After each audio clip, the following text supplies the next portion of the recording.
quiet, rural part of the world now, but 100 years ago this was the front line of some of the fiercest fighting the world had ever seen. Allied forces dug in at the bottom of the hill, and Germans here on the top.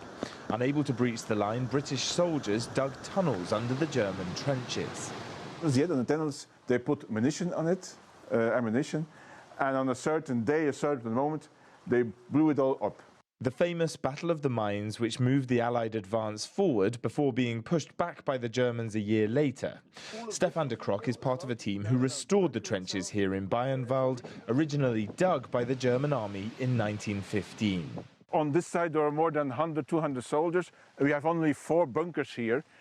And those bunkers are very small, so you could not get many people into it. If you weren't one of the 50 or so lucky ones to cram into the tiny bunkers, you were out here in the elements. On a day like today, when the heavens have opened and there's torrential rain, you can only imagine what it would have been like for the soldiers living in these trenches. We get to go home to our warm beds tonight. Some of them would have been here for 3 years. Both here in the German trenches and down the hill in the Allied trenches, the mud was often up to their knees and full of excrement. Disease and vermin were rife.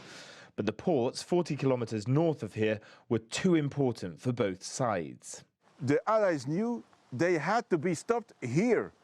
If the Allies did not stop the Germans here, they went through and they went to the North Sea and to the harbours. So this was a very important and strategic place. The fighting here was the lead up to one of the most vicious battles in human history, the so-called Hell of Passchendaele, in which some estimates believe 500,000 men died collectively on both sides. And it's a history Belgium will never forget, with reminders of the First and Second World Wars everywhere. Hundreds of the Allied soldiers who died fighting the Germans in the trenches here in West Flanders are buried in this cemetery. And there's cemeteries like this across this part of Belgium. And it's the memory of those soldiers who will be commemorated during the centenary of World War I. Jack Parrock, CGTN, West Flanders, Belgium.